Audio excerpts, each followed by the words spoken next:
Welcome back to Making Sense of Real Estate. Bill Jones here at Remax Unlimited Results Realty, joined by none other than Mr. Mike Homan of the Mike Homan team, our local real estate expert we brought in for the day. Thanks for joining us, Mike. Hey, thanks for having me. Absolutely. We talked this week, I guess this week and last, both about is now the right time to sell. It's definitely a seller's market. A lot of stuff going on there. We can talk quite a bit about some of the different scenarios we've come across, but we've had a lot of questions that have come in. So today, talking about is now the right time to sell is when should you sell your home? The people asking, what's the best time of year, to sell the fastest, best price, something like that. So is there a best time anymore, or is it? Yeah, I mean, typically when you go back a few years, it's always been the spring, early summer market has been the top time to sell a place, especially in Ohio. The weather's always better.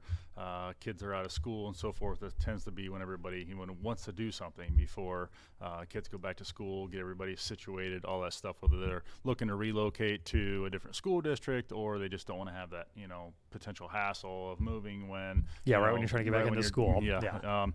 However, the way things have been the past couple of years, I honestly don't think it matters. I don't think it matters, when you put your house up on the market, there's been a demand there that has driven that timeline of early spring, summer to, the entire year. We've had people that if that perfect place comes up the week before Christmas, they don't care.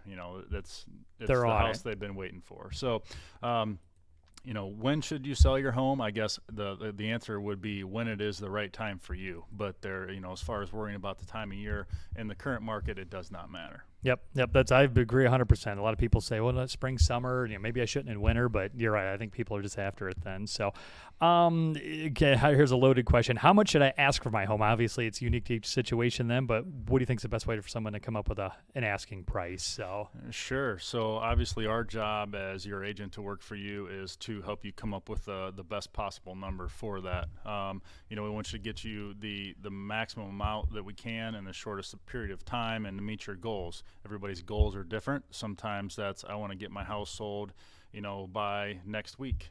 Yeah. Some people are like, I want to get this price for this house, and if it takes me 2 years to get there, that's fine. So, we take your input as far as what your goals are, and then we do our research, basically do a lot of the same work that an appraiser is going to do to come up with a comparative market analysis value on your property.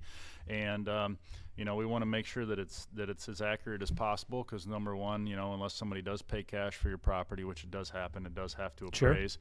And we have to be able to have it in a price point to have interest and have it correct for today's market. So I know the appraisal is definitely a bit important part. There are a lot of cash buyers now. It's just nuts. All right. So what does a listing agent do for me here? And hey, we got these new fancy toys here. I'm going to show part of this then too, kind of while you're talking about it, Mike. We'll show what a listing agent can do. So all right. So obviously our job goes, it's a big parameter. So we're certainly not out there to just simply stick a sign in your yard. We do a lot of things from, again, starting from the beginning, figuring out, what your goals are as a seller, managing those goals. And sometimes we have to set people down and tell them their goals are unrealistic. Not everybody, some people think that their properties unfortunately are worth a lot more. Yeah.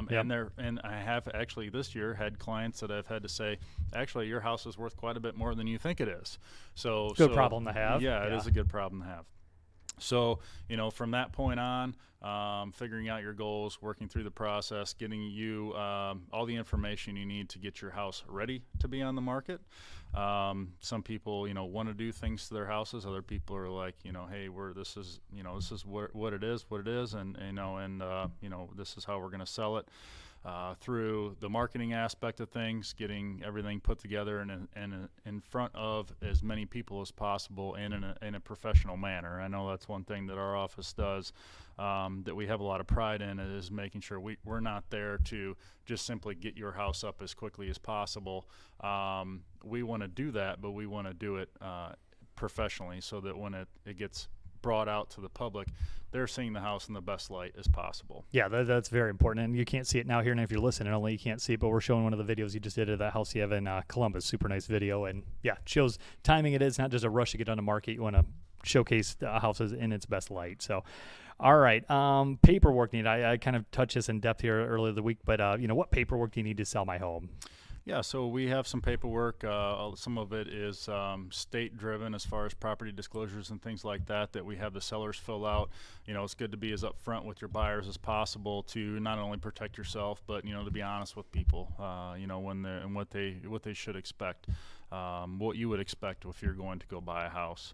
And then obviously during the process there are offers and contracts that we put together as far as the actual purchase of the property, and all those things get kind of complicated sometimes, but we're here to spell everything out, make sure that it's very easy for everybody to understand, especially if we end up with multiple offers, and putting that all together so that everybody can make that best decision, and again all the way through the closing process. So Yep. So maybe you shouldn't just pull something offline and print it up and run with it. Maybe not. It can happen. yeah, you it, can it, do. it can happen. But having all your bases covered if something would go wrong is tough, and with those situations. So All right. Kind of playing off of that, then, what marketing is involved? And you talked a little bit about that, but I'm showing the video that you'd put together recently. But what else? How do you market a home? What's the best way to go about that? yeah, well, that is again something that we take pride in here and do a lot of. And there's all kinds of different avenues that we use. We do a lot of video marketing, as you guys can see. Shout out to Dead Shark Productions for putting this together for us. They do a tremendous job. And so video is very effective. We try to use that as much as possible. We have our 3D Matterport system to put those 3D walkthroughs models together of a property. And we also use that system to pull essentially professional quality photographs of your property out as well. So, these are not, just, snippets of your house. They're very professionally looking. We want to have that first impression. That's the most important thing. We try to get the house out to anywhere and everywhere possible. Obviously, our RE/MAX national site is one of the, if not the biggest viewed, national real estate website in the world, not just here in the United States. We also utilize, the bigger sites like Realtor.com that we have access to, Zillow, Trulia. And anywhere we can get it out. So Craigslist, Facebook, we do a lot of Facebook marketing, Instagram, social media is really huge. So anywhere that we can possibly get that out there, in any avenue is where our goal is. All right, good deal. So here are a couple of questions we got. What condition should my house be in to sell? So should they empty it, depersonalize it, fix, clean? I mean, is the place need to be perfect? Sure. Yeah, this is a big question. Honestly, it comes down to you as a seller. Okay, we want you to have your house as presentable as possible. Sure, there may be some things that need to be fixed. Maybe you're not in a position to be able to do that. However, cleanliness goes a long way. Yeah, it does. So even if there's blemishes in the house that, we're selling the house as it is, and not every house is perfect by any means, but, having a clean home makes a significant difference.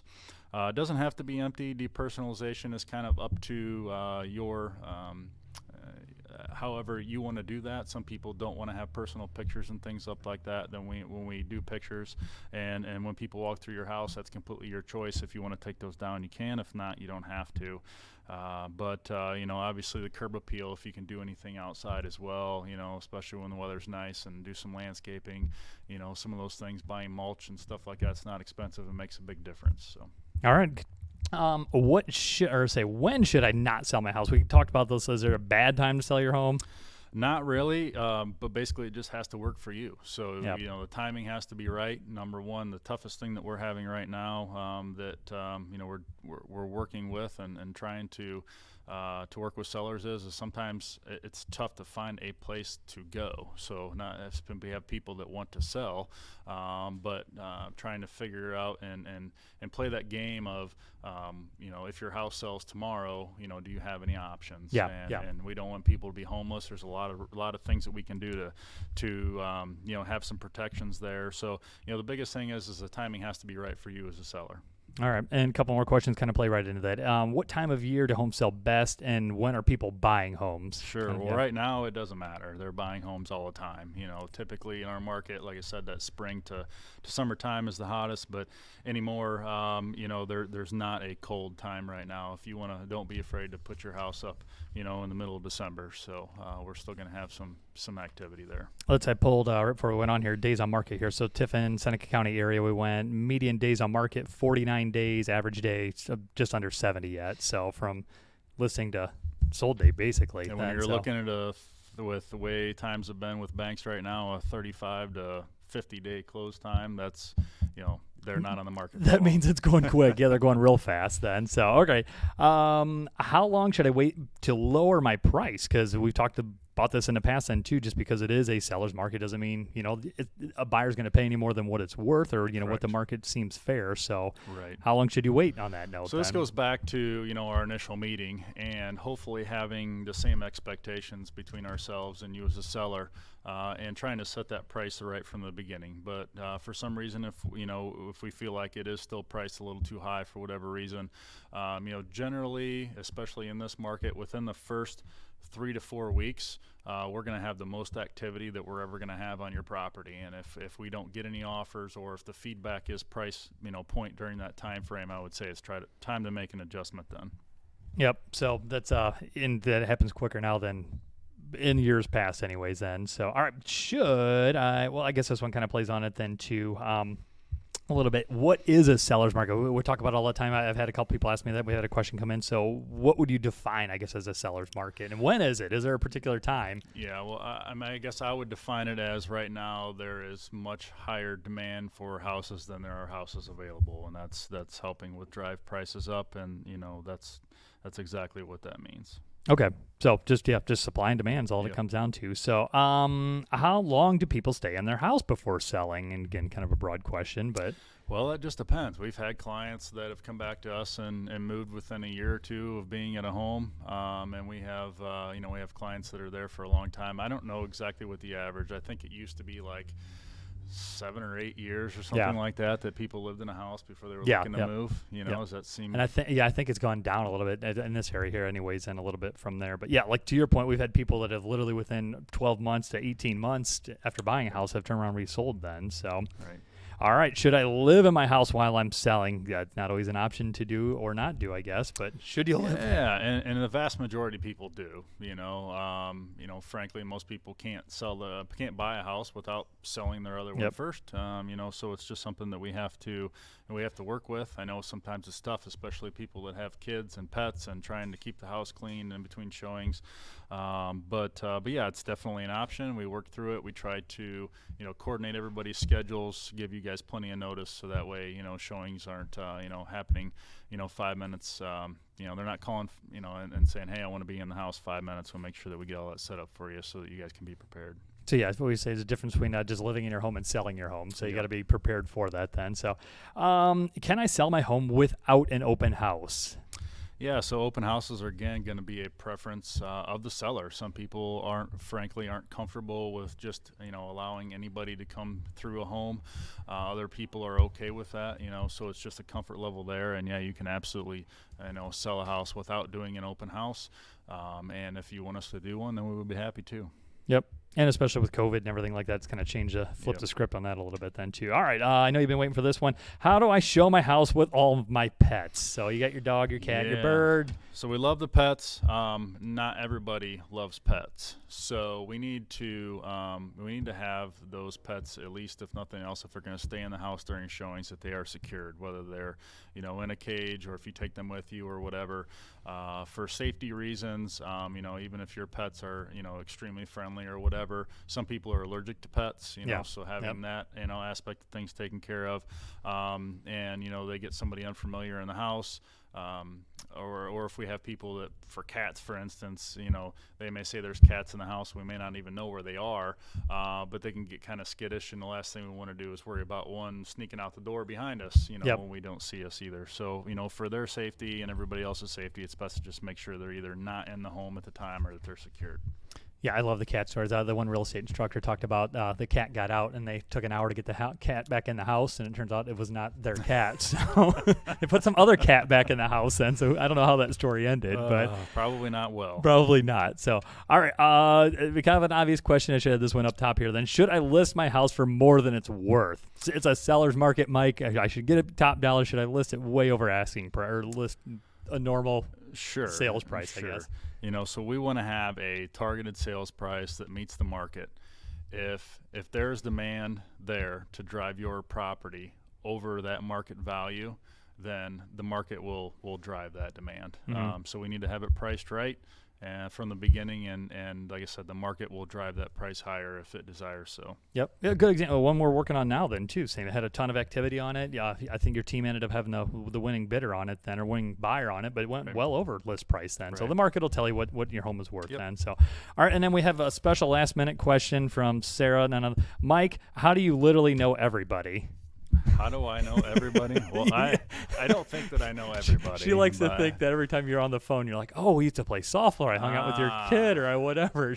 Well, so a shout out from Sarah, a question from Sarah we snuck in there. How do you know everybody? I can't say that I know everybody, but it does happen quite often where I get a phone call or a lead, I'm talking to them, and next thing you know, I realize that, hey, I grew up with their brother or something along those lines. And, it happens in this business. A lot of people, you get to know a lot of people, and, that those connections help out a lot, because you put that personal aspect into things. Yep. All right. And you might not know this one either. Mike is also a fireman here in Tiffin. So, again, we're broadcasting today. It's Friday, September 11th. It's a day, again, we all like to think back on, and, a lot of firemen died that day then, too. It was near and dear to everybody, especially you guys. It's been 19 years already. It's crazy. It's been that long.